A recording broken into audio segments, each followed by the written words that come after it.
Hey, look what he found. It's a Susan B. Anthony dollar coin.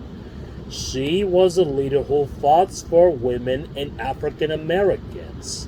When was like life when Susan B. Anthony was growing up?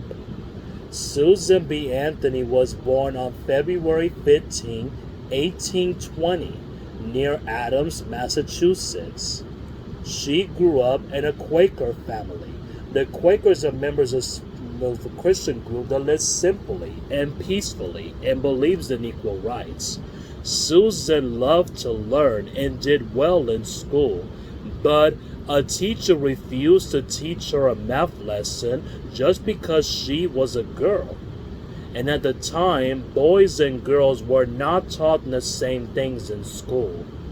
Well, during the 1800s, people were not always treated equally.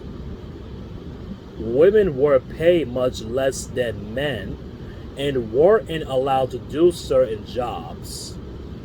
Many African Americans were forced into slavery and were mistreated, but African Americans and women did not have a right to vote, and many not could own property like land or houses. What did Susan B. Anthony do? As a teenager, Susan spoke out against slavery. She collected the names of the people who wanted to abolish or end our slavery. But when she was older, she warned people about alcohol abuse just to make speeches about temperance. Temperanceism is like in drinking little or no alcohol. In 1865, slavery was finally abolished.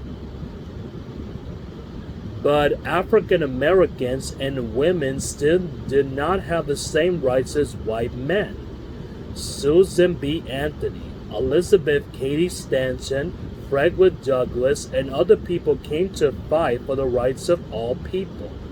They demanded suffrage, or the right to vote. Susan B. Anthony and other strategists traveled the country and made speeches.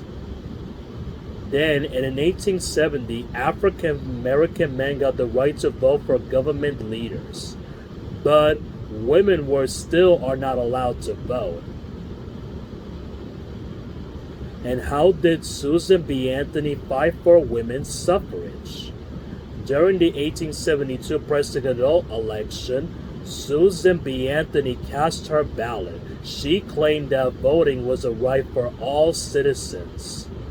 2 weeks later, she was arrested for voting. She was fined $100, which she refused to pay. Throughout the rest of her life, Susan B. Anthony wrote articles and gave speeches about women's rights. Many people did not agree with her and called her names, but she didn't even let anybody stop her. By 1900, other few states had given the women the right to vote.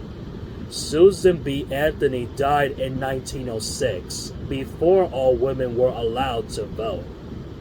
After her death, people all over the country continued to fight for women's suffrage. Then, in 1920, the Ninth Amendment to the United States Constitution passed. Women got the right to vote for their leaders before Susan B. Anthony's death. They called the amendment the Susan B. Anthony Amendment. Today, we honor her memory in different ways before her death in 1906. Hey,